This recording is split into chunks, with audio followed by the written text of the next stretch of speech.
क्या आपने कभी सोचा है सदियों से आखिर क्यों कुछ मनुवादी दलितों की शिक्षा के खिलाफ हैं?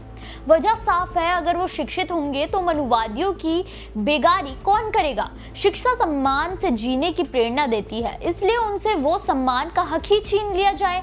स्कूल कॉलेज में होने वाला भेदभाव भी इसी मानसिकता की देन है, जो दलितों और पिछड़ों को उनसे आगे बढ़ते देख नहीं सकते हैं। नमस्कार, पिछले 24 घंटे में दलितों के साथ होने वाली घटनाओं के बारे में जानेंगे, जो इस वक्त सोशल मीडिया पर काफी सुर्खियों में है। दलितों से जुड़ा पहला मामला उत्तर प्रदेश से है, जहां एक तरफ लव जिहाद के जरिए हिंदू लड़कियों को निशाना बनाने के मामलों में पहले से ही सरकार फेल हो रही है, तो वहीं अब यूपी से बेहद ही सनसनीखेज खबर सामने आई है। दरअसल पैसों और नौकरी का लालच देकर अब मौलवी दलित युवकों को भी इस्लाम में कन्वर्ट कर रहे हैं।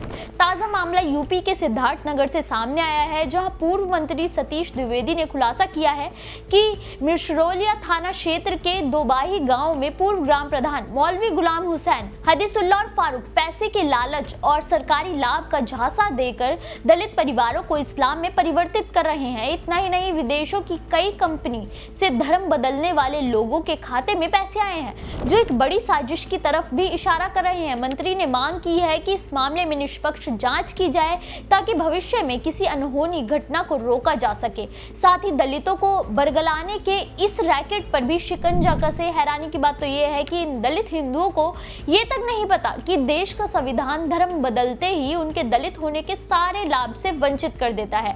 अब देखना यह होगा कि सरकार दलितों के कन्वर्जन को कैसे कंट्रोल करती है। वैसे आपको क्या लगता है, क्या वाकई में कोई बड़ी साजिश हो रही है? हमें कमेंट करके जरूर बताएं। दलितों से जुड़ा अगला मामला मध्य प्रदेश के सागर जिले से है, जहां लगातार हो रही छेड़छाड़ से तंग आकर 14 साल की नाबालिग दलित किशोरी ने खुद को लगा ली। ये सनसनीखेज घटना सागर जिले के मालथौन खुरई थाना क्षेत्र की है। पीड़िता के पिता ने बताया कि उनकी बेटी मालथौन के सरकारी स्कूल में 9वीं कक्षा की छात्रा है। वो बस से स्कूल आना जाना करती थी, लेकिन पिछले 3 महीनों से पास के गांव का एक लड़का कपिल लोधी उनकी बेटी को लगातार परेशान कर रहा था। वो जबरन पीड़िता पर बात करने का दबाव बना रहा था, जिसे लेकर पीड़िता के पिता ने मालथौन थाने में शिकायत दर्ज करा दी।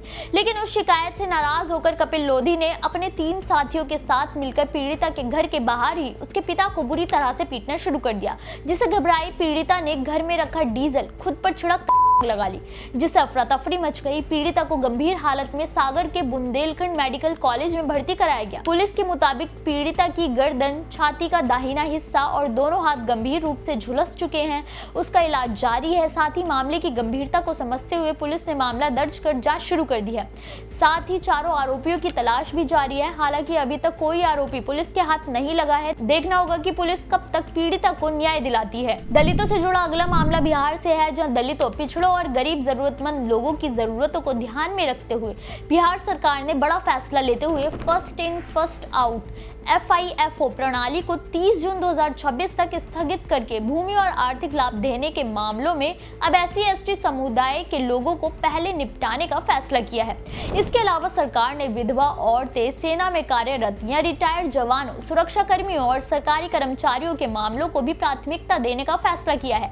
राज्य में दलित उत्पीड़न के बढ़ते मामलों और अभावों के कारण प्रताड़ना झेलने वाले दलितों को लेकर सरकार का ये रवैया एक सकारात्मक पहल है, जिसके जरिए दलितों की स्थिति पर भी नजर रखी जाएगी और उनके मामलों को पहले निपटाया जाएगा, जिससे उनकी स्थिति में सुधार लाने का प्रयास किया जा रहा है। सरकार ने सीधे चेतावनी दी है कि अगर इन मामलों को निपटाने में देरी हुई तो कसूरवार परिणाम के लिए तैयार रहें। आपको बता दें कि राज्य सरकार ईज ऑफ लिविंग को बेहतर बनाने का प्रयास कर रही है। साथ ही पूर्व CM नीतीश कुमार को मिली लापरवाही की शिकायतों के बाद सरकार ने तेजी से सख्त कदम उठाया है। वहीं अब से सरकार SC/ST छात्रों को अब नेशनल ओवरसीज स्कॉलरशिप के तहत विदेश में पढ़ाई का मौका देते हुए लाखों रुपए की स्कॉलरशिप की भी घोषणा कर चुकी है, ताकि उनकी शिक्षा पर ध्यान दिया जा सके। वैसे बिहार सरकार के इस कदम से क्या दलितों और पिछड़ों की स्थिति में कोई सुधार होगा? हमें अपनी राय कमेंट में जरूर बताएं। दलितों से जुड़ा अगला मामला उत्तर प्रदेश के सुल्तानपुर से है, जहां पुरानी रंजिश के चलते एक दलित युवक पर न केवल जानलेवा हमला किया गया, पाया, बल्कि जब पीड़ित ने पुलिस से इसकी शिकायत की तो पहले तो पुलिस ने आरोपी को गिरफ्तार करने का स्वांग रचा और फिर कुछ देर बाद बिना किसी कार्रवाई के उसे रिहा कर दिया।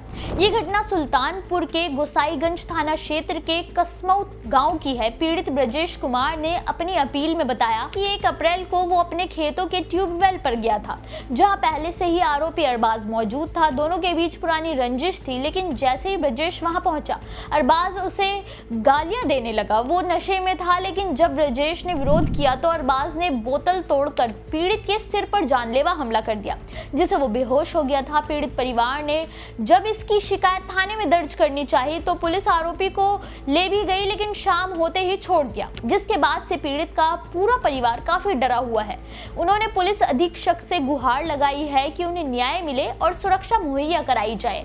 अब देखना ये होगा कि क्या पुलिस पीड़ित परिवार के लिए न्याय दिला पाएगी या फिर ताकतवर लोगों के सामने वो भी केवल तमाशबीन बनकर रह जाएगी। दलितों से जुड़ा अगला मामला यूजीसी के लागू करने की मांग को लेकर है, जहां अब तक दलित समाज केवल यूजीसी की नई गाइडलाइंस को लागू कराना चाहती थी, लेकिन अब दलित संगठनों के साथ साथ मुसलमान भी यूजीसी को लागू करने के लिए उनके साथ खड़े हो गए हैं। इतना ही नहीं, दलित संगठनों ने सीधे तौर पर मनुवादी सोच रखने वाले ब्राह्मणों को देश छोड़कर जाने के लिए कह दिया है। वो सड़कों पर उतरकर साफ संदेश दे रहे हैं कि अगर यूजीसी नहीं लागू होता है तो सड़कों पर दलितों का खून बहेगा, लेकिन अब वो ब्राह्मणी सोच को और अपने ऊपर हावी होने नहीं देंगे।